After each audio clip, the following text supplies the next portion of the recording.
Cognitive therapy सीखते समय बहुत से लोग कुछ बहुत कॉमन सी गलतियां करते हैं। इसी तरह की कुछ गलतियां मैं अपने चैनल पर अक्सर बताता रहता हूं, क्योंकि देखिए थेरेपी सीखने का मतलब सिर्फ इतना नहीं है कि आप टेक्निक सीख लें, स्ट्रेटजी सीख लें, उसे अप्लाई कर दें और सॉल्यूशन आ जाएगा। अक्सर लोग जब थेरेपी या कोई भी ऐसा तरीका सीखने लगते हैं जिससे कि अपने मेंटल हेल्थ को सुधारा जाए, तो क्योंकि पहली बार ये चीजें सीखी समझी जाती हैं, कई बार डॉक्टरों की भाषा समझ नहीं आती, कई बार समझ नहीं आता कि जो थेरेपिस्ट हैं वो क्या बताने की कोशिश कर रहे हैं, तो ऐसे में लोग अक्सर गलती कर जाते हैं और वो पूरा सही तरीका नहीं समझ पाते। इसलिए सिर्फ ये जरूरी नहीं कि आप टेक्निक सीखें, ये भी आपके लिए समझना जरूरी है कि कहां आप गलती कर जाते हैं। इतने सारे लोग न जाने कोई यूट्यूब वीडियो से, कोई किसी किताब से, कोई किसी गूगल के आर्टिकल से, कोई किसी की सजेशन से, तो कोई किसी थेरेपिस्ट की सजेशन से, न जाने कितनी कितनी चीजें आप सीख रहे हैं। डिप्रेशन, एंजाइटी, ओसीडी, बाइपोलर, न जाने कितने कितने सिम्टम्स को दूर भगाने के लिए आप अलग अलग टेक्निक सीख रहे हैं। तो ऐसे में कोई गलती हो जाना, टेक्निक को अप्लाई करने में कोई भूल चूक हो जाना, ये बहुत ही ऑब्वियस सी बात है। इसीलिए जरूरी है ये समझना कि आप जाने कि आप कहां कहां किस तरह की गलतियां कर सकते हैं। इसी तरह की कुछ वीडियोस मैं अपने चैनल पर बताता हूं, क्योंकि मैं आम अपने एक्सपीरियंस में देखता हूं लोग जब मुझे कांटेक्ट करते हैं, थोड़ा बहुत कॉग्निटिव थेरेपी तो वो कर ही चुके होते हैं। इतने सारे वीडियोस ऑलरेडी यूट्यूब पर हैं, कुछ हिंदी में हैं, कुछ इंग्लिश में हैं, तो कुछ रीजनल लैंग्वेजेस में भी होंगे। ऐसे में अगर कोई चीज हम सीख रहे हैं तो जरूरी तो नहीं कि हर तरह से हम सही चीज सीखें, कई बार गलतियां कर ही देते हैं। तो कॉग्निटिव थेरेपी में एक बहुत कॉमन मिस्टेक क्या होती है? कॉग्निटिव थेरेपी में जो सबसे इंपॉर्टेंट एस्पेक्ट होता है, जो एक मेन टेक्निक लगाई जाती है, वो होती है कि अपने माइंड में ऑल्टरनेटिव थॉट्स को सोचा जाए।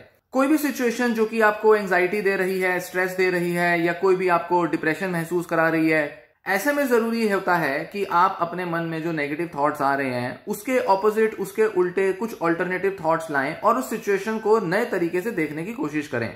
किसी भी सिचुएशन को नए तरीके से देखने का मतलब है कि आप ये मानकर चल रहे हैं कि आपने जो सोचा, समझा, जो महसूस किया किसी सिचुएशन में, वो गलत हो सकता है। वो आपकी एक गलत सोच, गलत एजम्पशन हो सकती है, और हो सकता है कि रियलिटी उसके बिल्कुल परे हो, रियलिटी बिल्कुल ऑल्टरनेटिव हो, कुछ और हो।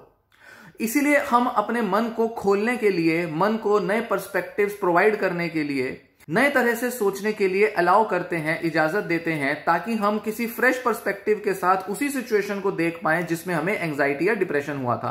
तो अलग अलग सिचुएशंस हमें अलग अलग नेगेटिव थॉट्स दे सकती हैं, हमारे मन में बहुत सारे नेगेटिव फीलिंग्स को जनरेट कर सकती हैं, हम बहुत बुरा महसूस कर सकते हैं, हमारा माइंड एकदम जकड़ जाता है, ट्रैप में फंस जाता है। और ऐसे में उससे बाहर निकलने के लिए जरूरी है कि हम उसी सिचुएशन को एक नए तरीके से देखें। और ये बहुत आम सी, बहुत ही स्वाभाविक सी चीज भी है। हालांकि आमतौर पर तो लोग अपने जीवन में इस तरह का तरीका अपनाते हैं, हर कोई करता है। रैशनल थिंकिंग अपनाना, ऑल्टरनेटिव तरह से सोचना हर कोई करता है। पर जब डिप्रेशन आ जाए, एंजाइटी आ जाए, ओसीडी आ जाए, बाइपोलर आ जाए, पीटीएसडी हो जाए, तो ऐसे में जो मामला आपके लिए इंपॉर्टेंट है, जिस चीज का आपको सिम्टम हो रहा है, जिस तरह की सिचुएशंस आप फेस कर रहे हो, वहां पर इतना ऑल्टरनेटिव तरह से सोचना इतना आसान नहीं हो पाता। इसीलिए थेरेपी में आप सीखते हो कि कैसे ऑल्टरनेटिव्स के बारे में सोचा जाए।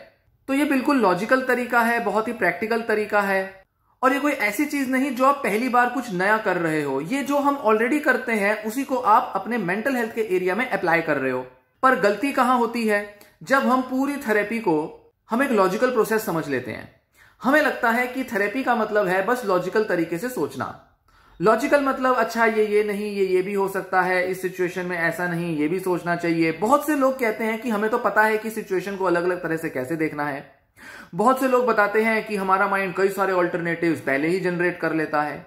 हमें ऑलरेडी पता है कि सच ये भी हो सकता है, ये भी हो सकता है। हमें ये भी पता है कि हम गलत हो सकते हैं, पर फिर भी कुछ फर्क तो पड़ता नहीं। फिर भी हमें बहुत ज्यादा अपने अंदर बदलाव तो देखने में आता नहीं। हमारे मन में जब भी कोई नेगेटिव थॉट्स आती है तो हम उसे कैंसिल आउट करने के लिए, उसको वहां से हटाने के लिए उसको किसी ऑल्टरनेटिव थॉट से रिप्लेस करते हैं, पर फिर भी रियलिटी तो वैसी की वैसी रहती है, फर्क तो कुछ आता नहीं है। एंजाइटी तो फिर भी होती है, डिससेटिस्फेक्शन फिर भी फील करते हैं, मन फिर भी उदास रहता है। और कई बार तो लोग इतना ज्यादा लॉजिकल हो जाते हैं, इतनी सारी ऑल्टरनेटिव थॉट्स अपने मन में ले आते हैं कि वो थक जाते हैं और वो देखते हैं कि उनके ऊपर तो कुछ भी काम नहीं कर रहा।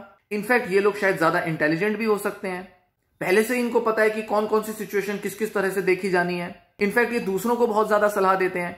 अगर कोई इनका फ्रेंड या कोई फैमिली मेंबर अगर प्रॉब्लम में फंस जाए तो ये हमेशा उसको एक ऑल्टरनेटिव पर्सपेक्टिव सुझाने के लिए तैयार रहते हैं। लोग भी इनको हो सकता है अप्रिशिएट करते हो कि आप बड़ा इनोवेटिव तरीके से, बड़ा इंडिपेंडेंट तरीके से सोचते हो।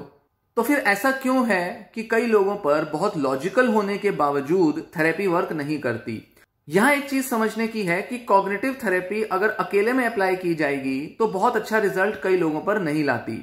मतलब कि कॉग्निटिव थेरेपी के साथ आपको अपने रियलिटी के एक्सपीरियंस को भी बदलना पड़ेगा, या इसे दूसरे शब्दों में कहें तो आपको कुछ एक्शंस लेने होंगे, आपको सिचुएशन के होने को वेट करना पड़ेगा। जब हम कॉग्निटिव थेरेपी करते हैं तो एक तरह से हम पोस्टमार्टम कर रहे हैं, जो चीज हो चुकी है हम उसको एनालाइज कर रहे हैं।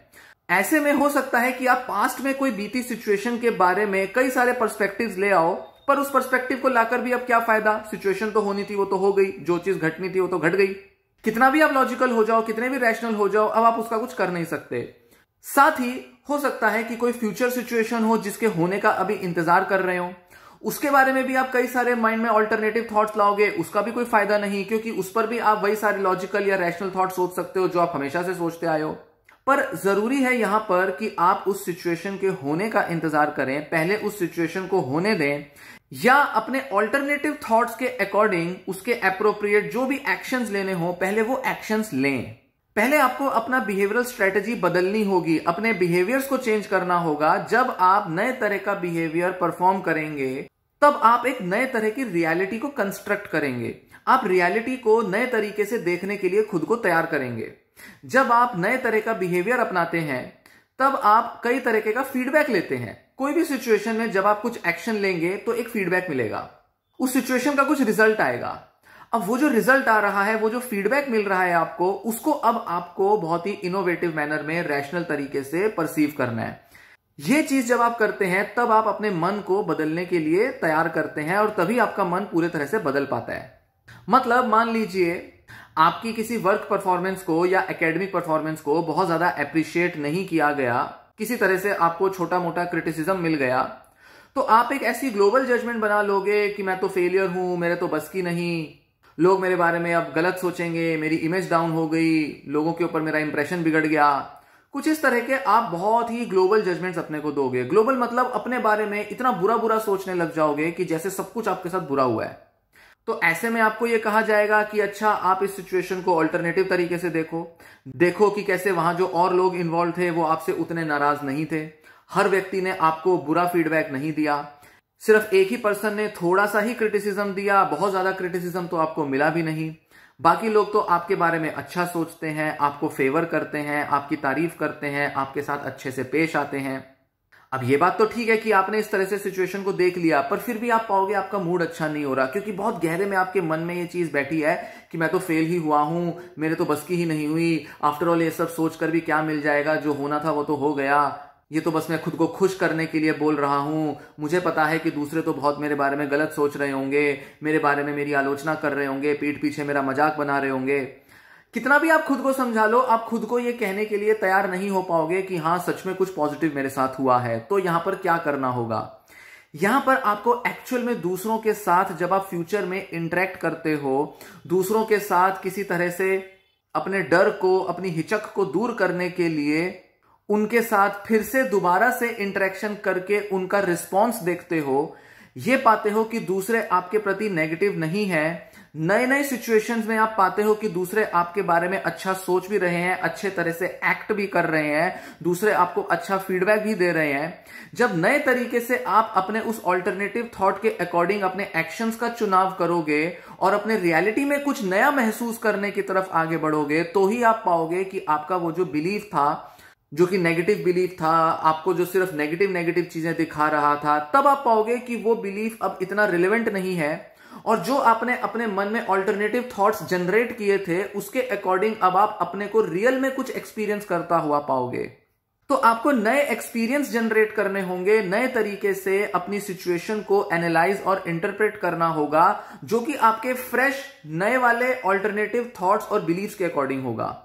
और जब आपको ये नए तरह का फीडबैक मिलना चालू हो जाएगा, तब आपका मन, आपके विचार बदलने शुरू होंगे। तब आप मानोगे, यकीन करोगे कि हाँ, सभी लोग मुझसे नाराज नहीं हैं, सभी लोग मेरे बारे में आलोचना नहीं करते या मेरा मजाक नहीं उड़ाते, सच में लोगों के साथ मैं अच्छे संबंध बना सकता हूं, एक्चुअल में मेरे दूसरों के साथ अच्छे संबंध हैं और दूसरे मेरे बारे में अच्छा सोचते हैं। तो समझें कि जो कॉग्निटिव थेरेपी है वो सिर्फ लॉजिकल सोचने का तरीका नहीं है। सिर्फ लॉजिकल तरीके से सोचकर आप अपनी मेंटल हेल्थ को नहीं बदल सकते।